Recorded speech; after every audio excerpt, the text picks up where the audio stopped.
আমার দায়ের করা নির্বাচনী ট্রাইব্যুনালের মামলার একটি রায় আমি পেয়েছি।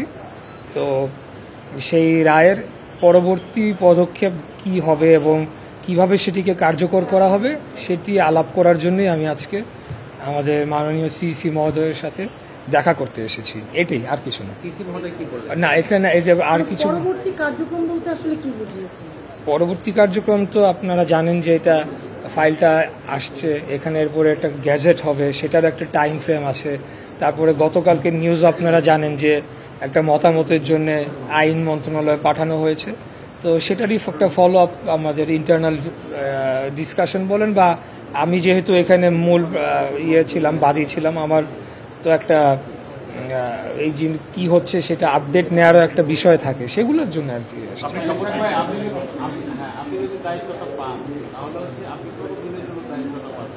এইগুলো সব কিছুই আমরা যখন মানে গ্যাজেট হবে বা পরবর্তীতে আরও যখন এটা কার্যক্রমটা আরও অগ্রসর হবে, আমরা আমাদের যে আইনজীবী প্যানেল যারা রয়েছেন তাদেরকে সাথে নিয়ে আপনাদেরকে ফুল ব্রিফিং করতে পারবো। আমি on top of my head আমি কিছু বলতে চাচ্ছি না যেটা আইন সিদ্ধ না, তবে এতটুকু বলতে চাই, what ever we do, everything we have done so far.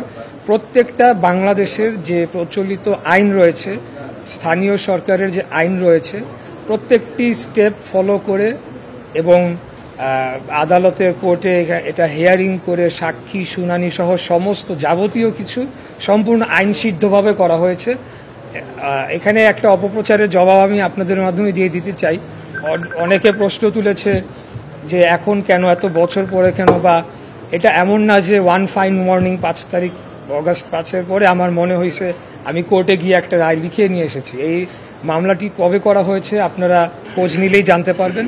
এখানে একটা টাইম ফ্রেম থাকে যে 30 দিনের মধ্যে অভিযোগ দায়ের করতে হয় ইলেকশনের ডেটের।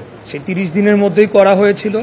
সকল এভিডেন্স, সকল সাক্ষী, সব কিছুই আমরা কোর্টকে দিয়েছি এবং বিজ্ঞ কোর্ট সেখানে দীর্ঘদিন, আপনারা জানেন যে বিগত 5 তারিখের আগে আসলে বাংলাদেশে আইনের শাসন ছিল না। এই মামলার নিয়ম হচ্ছে 180 দিনের মধ্যে এটার নিষ্পত্তি করতে হবে, কিন্তু যেহেতু আইনের শাসন ছিল না এবং আমার অপোনেন্ট যে ছিল তাপস, সে সরাসরি কোর্টে হস্তক্ষেপ করত এবং আইনকে প্রভাবিত করত, করে সে এই মামলাটিকে বহুবার বাতিল করানোর চেষ্টা করেছে।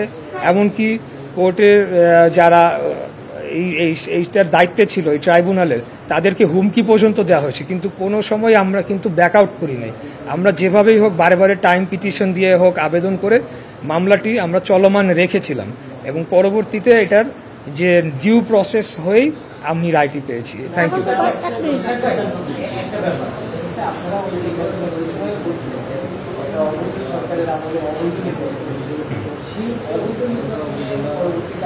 এইটার জবাব আমি অনেকবার দিয়েছি। আমি কি বলেছি তার থেকে মোর ইম্পর্টেন্ট, আমার যে মামলা করার সময় আমি যে আর্জি করেছি, সেই আর্জিতে আমি কি আর্জি করেছি, কোন ধারায় আমি আর্জি করেছি, সেখানে আমরা নির্বাচনী ফলাফল বাতিল চেয়ে এবং গ্যাজেট বাতিল চেয়ে, তাপসের কে যে বিজয়ী ঘোষণা করা হয়েছিল সেটি বাতিল চেয়ে আমরা আর্জি করেছি। ঠিক আছে, একটা প্রশ্ন, সেটা হলো যেহেতু আপনি কোর্টের উচ্চ আদালতের রায় পেয়েছেন, রায় আপনার পক্ষে, সেক্ষেত্রে নির্বাচন কমিশন তো আপিলও করেনি। নির্বাচন কমিশন আপিল করেনি বা করবে কিনা এটা তাদের সিদ্ধান্ত, তারা সেই বিষয়ে না ওনারা সেটা ওনাদের সিদ্ধান্ত, তো আমাকে বলবে না। সেটা যখন ওনারা সিদ্ধান্ত নেবেন নিশ্চয়ই অফিসিয়ালি তখন আমাকে জানাবেন। ওনারা মতামতের জন্য পাঠিয়েছে, এটাই হলো আপডেট। তাহলে গেজেট কতদিনের মধ্যে হতে পারে? সিসি মহোদয় কি এই ধরনের কোনো ইঙ্গিত দিয়েছেন আপনাকে? না, এটা উনি এই বিষয়ে আমার সাথে কথা হয় নাই।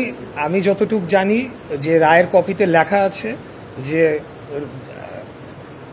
এটা কমিশনে পৌঁছানোর পরে 10 দিনের মধ্যে গ্যাজেটটি প্রকাশ করতে হবে এবং 15 তারিখে আমরা এই রায় যে ফাইলটি আমরা ইলেকশন কমিশনে জমা দিয়েছিলাম। তো আপনারা বাকিটা হিসাব করলেন। Thank you.